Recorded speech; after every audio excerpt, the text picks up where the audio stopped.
Alright you guys, we're back with another guide video, and this time it is for Knighthood Boss Kelak Hard and Normal, or Normal and Hard. This team you're gonna want to use, score big points, not too bad either. Definitely gotta run that artifact set, it is a must. But the idea is to have Magelda here at a higher ult level. She does need to be higher because you're dealing off Power Strike. You need Margaret as a link on her because the idea is you're going to give the boss a bunch of buffs and you're going to get a bunch more attack from Margaret. But the idea is you're going to have Keo's debuffs, you're going to have a debuff from Helbram with the poison, and if you can, an attack seal with Gother. He's going to do his resistance cleanse card, get all those, remove all the buffs and add a resistance stack. Gother does need resistance gear. It can be HP, I think, but the middle rolls do need to be resistance. But you want him to patience because you want to build up his passive every single turn. So yeah, as you can see, we got C rank pieces on top for everybody because we don't want to do too much damage. And then Magelda herself is just going to attack crit. Want to give her as much attack as possible.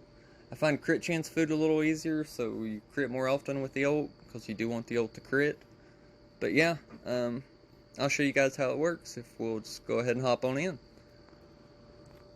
Like I said, you do need a higher dupe Magelda.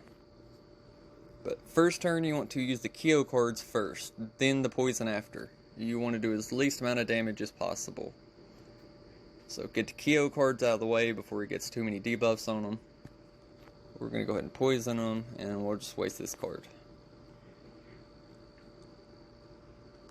We just got literally the perfect draw you could possibly get on turn 1. So you really are just very, very, very lucky to get all these rank ups on turn 1.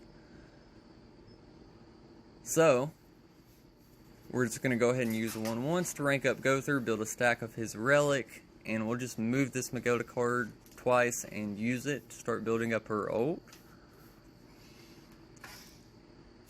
So now that we've got that, let's see what the card draw is. The Keo cards are a bit unfortunate, but we did draw another Magelda card, so that's good. We can use it to merge. If we could draw a poison here at some time, that would be very helpful, so we can apply one more debuff to him there on turn 5 whenever he puts up the resistance stacks. So, which is going to be next turn. So, it's not looking like we're getting lucky on that front. So, I'm just going to go ahead and use all these now, and I'm going to level 3 attack seal him, I think. It will give me Gother's ult, so that is a bit unfortunate. I didn't want it in my hand, but this is the best thing I can do to make space. So at least the attack seal will last 3 turns. Or 2 turns, I'm sorry. And he applies the resistance next turn, so it'll be active then. We didn't draw the poison, so that's a bit unfortunate. We will be missing out on one more buff he could get, but it's okay. We'll make it work. So now we can go ahead and do this. We'll just move a card 3 times.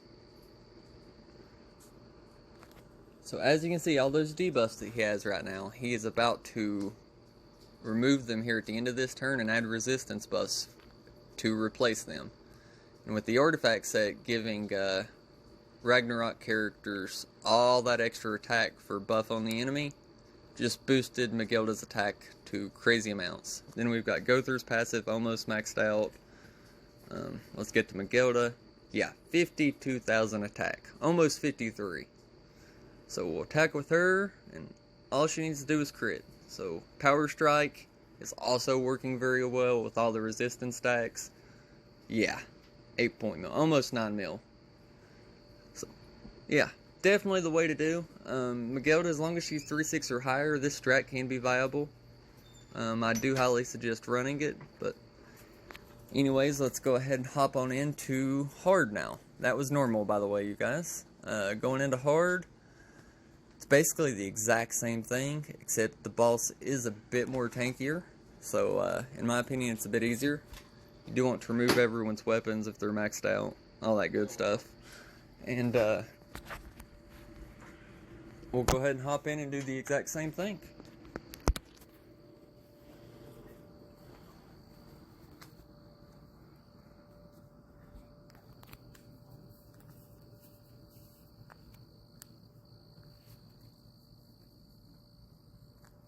Alright, so we didn't get the rank ups. That is a bit unfortunate. We do want the rank ups as early as possible, but we'll go ahead and do this to make some space.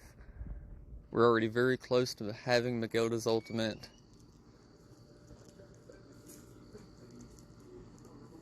Okay, there's one rank up.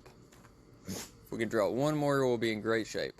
Or actually, two more. We need a Hellburn buff. One of the two. But the idea is to get a level 3 go-through buff and a level 3 Hellburn buff. So, we can go ahead and rank up go-through. We'll get rid of all these Magelda cards. And then I am going to go ahead and toss the poison in hopes of getting another one. Because it will actually go away before he applies the resistance buffs.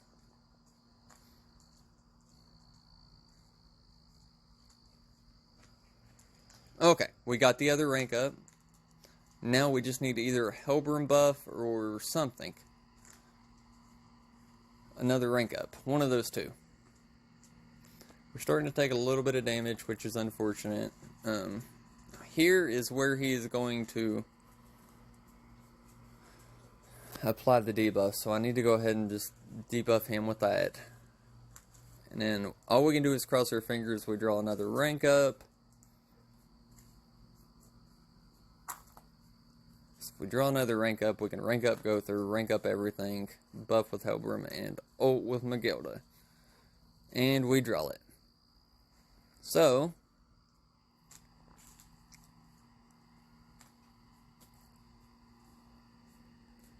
look at all those debuffs that just turned into resistance. We have Power Strike Ultimate. You guys know Power Strike does extra damage against for the amount of resistance the enemy has. Then you've got the Ragnarok artifact set that's giving attack for buffs on the enemy. So Magelda is just a god right now. We'll just put it that way. And 9 mil. Very nice. So, yeah, as long as your Magelda has a few dupes in her, she'll be very good. Even at 1/6, it's still a viable strat that scores similar to the Dairy strat. So, yeah, I hope this helps you guys.